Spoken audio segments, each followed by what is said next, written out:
Guys, are you sabotaging your growth?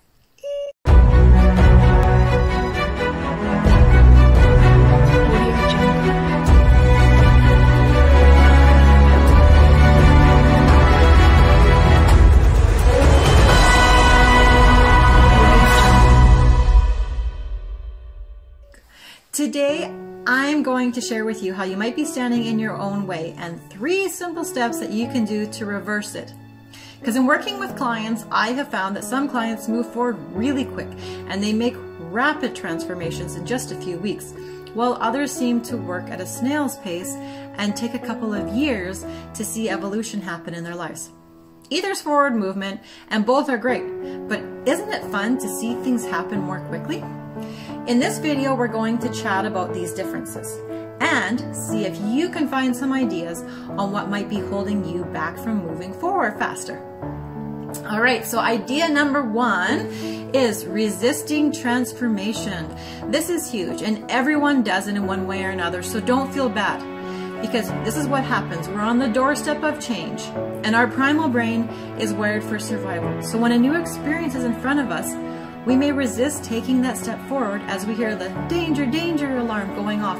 And logically, if we actually take a second to analyze it, it's not really dangerous at all. But in tribal times, being outside of our element or outside of our safety zone, it was a danger zone where hungry animals were lurking and waiting to eat you. So know this, your reaction is just your survival brain trying to keep you safe and let you know that you're outside of your comfort zone. So how do we work with this self-sabotaging action? 1, we hear it, and 2, we repattern it. So think of all the times when you tried something new and it turned out to be awesome. For example, when you met your significant other, you're probably ridiculously nervous and you had butterflies. But guess what? You survived. And not only that, but now you're loving life. Can you imagine if you never took that step into the unknown? Or what about getting your driver's license for the first time? Driving is nerve-wracking when you're a kid, but being graded and judged is even worse, especially when your friends knew that you were doing it and they're all waiting to hear the news. Again, super nervous and butterflies and possible anxiety, but you did it. And now driving is such a part of your everyday life, you don't even think about it. My youngest daughter started gymnastics at a new location last week, and she's the youngest of the kids, and she's really vocal about how she's feeling. So she shared with me that she really isn't sure that she wants to go because it's new kids, it's a new instructor, and what if this, and what if that, not sure if she really wants to go, can we back out, I've changed my mind, you know, the usual signs of uncertainty. But guess what? At the end of that class, she was bouncing and beaming with excitement because she loved it. So yes, the danger signals will arise, but freedom lies just on the other side of that fear. And this is exciting because it means that every time you feel fear, and you're so close to a new and more evolved version of you. So, what do you want to be free from? I suggest that if you do want to be free from something, just stand on the doorstep of what it is that you want to be free from and take one more step forward, knowing that there's no lurking predators waiting to devour you for lunch. You are simply outside of your comfort zone and stepping into the next leg of your journey. It will be exciting and rewarding and an adventure. And you only get so many first-time experiences in life because most of our life is a drag and it's on repeat. So take advantage of as many first-time opportunities as you can while you still have time to do it.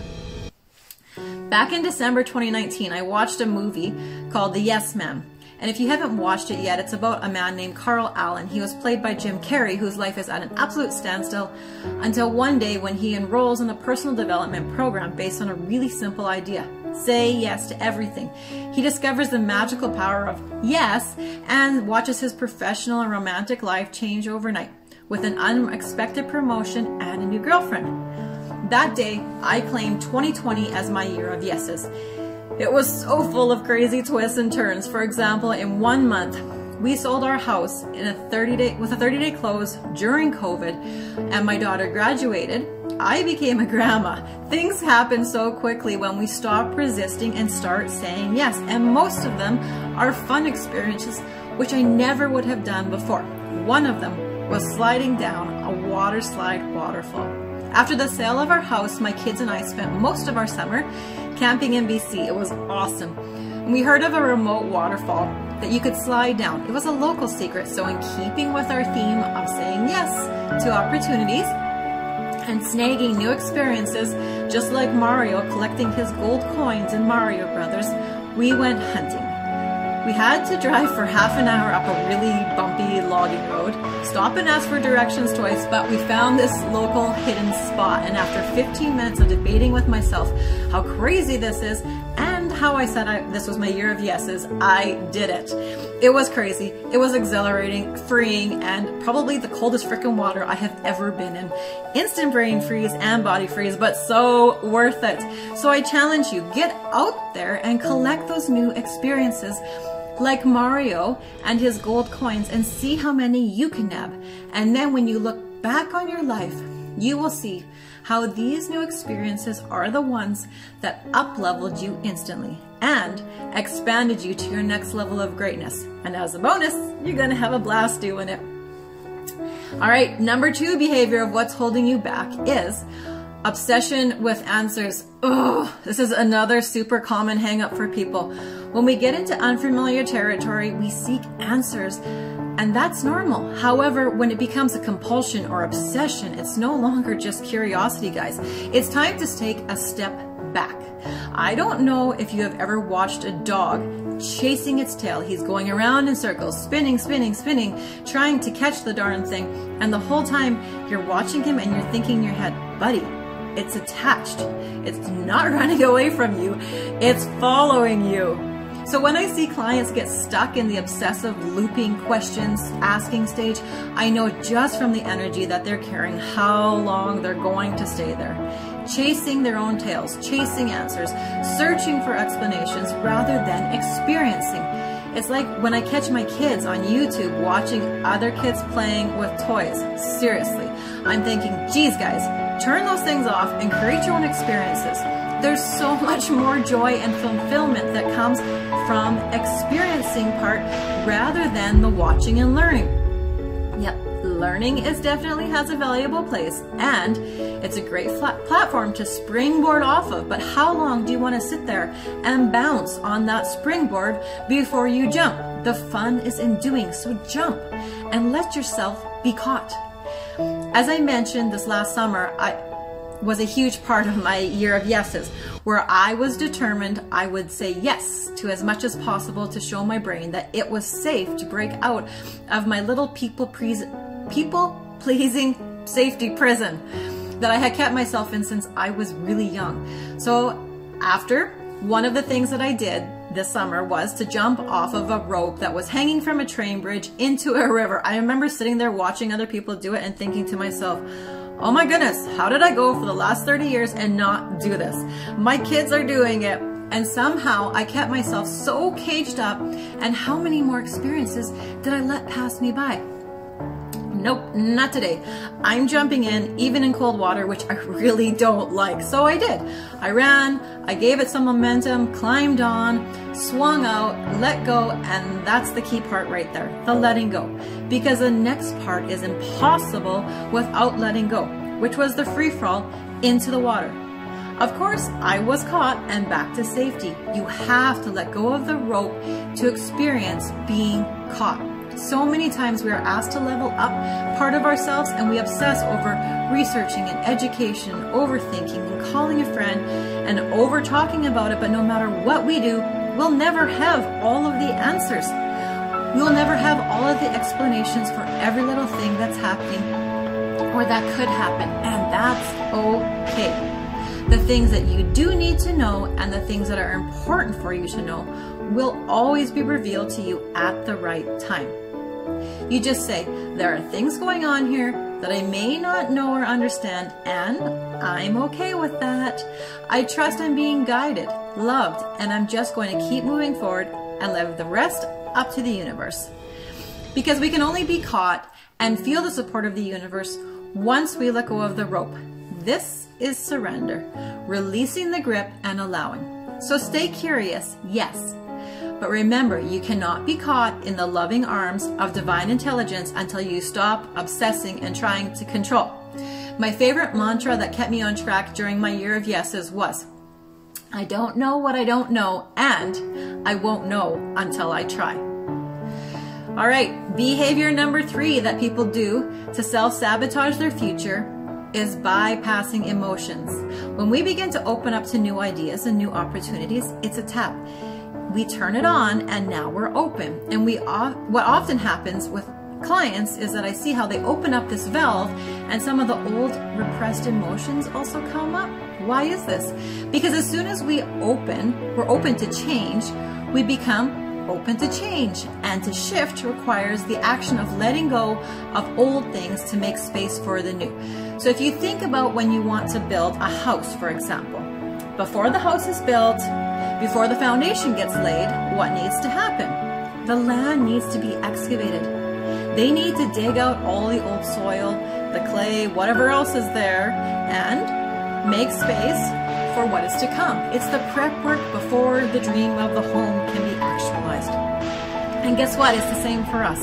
With old suppressed emotions, even though you don't think about them daily, they're not gone. They still exist. And oftentimes they're trapped within our physical bodies, causing things like aches, pains, illnesses, mystery ailments.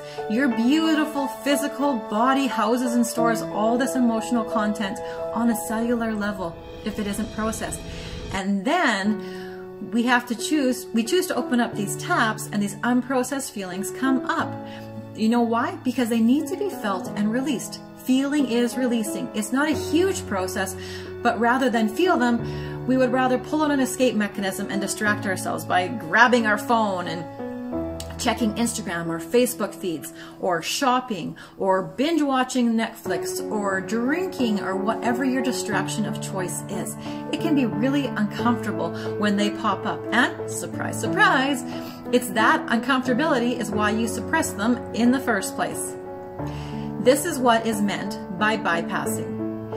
It's running away from our internal environment because it's a little bit uncomfortable and we don't want to process them. It's incredibly common.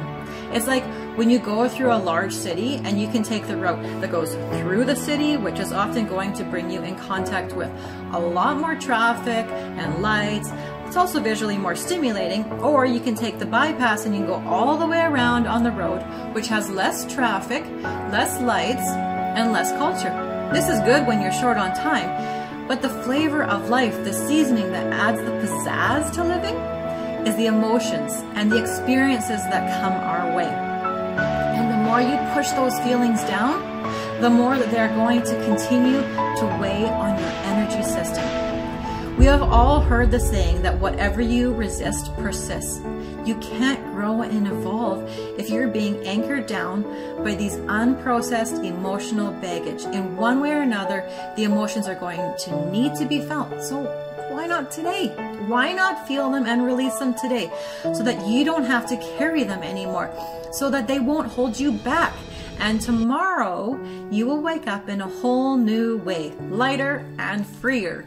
And you know when you just have like a good cry and you feel really refreshed afterwards? This is the same feeling. It's feeling and releasing process in motion. You feel the pain and you release it through tears so that it's no longer holding you back. And the solution for unhelpful behavior of bypassing is to allow these feelings to come up without stuffing them down. And this is how I do it and how I coach my clients to do it. First, you're going to schedule some alone time because you got to be alone and uninterrupted. Number 2, let the pain rise to the surface. And I tell my clients to really let it burn. And the longer that you stay in that burning sensation, the fire goes out because there is nothing left to burn. Have you ever lit a campfire? And eventually, once all the firewood is out, then all that's left is ashes, and it goes out on its own. And one of the best things that you can do to propel yourself forward quickly is to feel the feelings, release the weight, and let it burn. The heart is the power center for feeling, and it is also incredibly powerful for incinerating and alchemizing all those feelings if you will allow it. You have to let it run its course until it's out of fuel, so you can wake up tomorrow a whole new version of you, freer, lighter.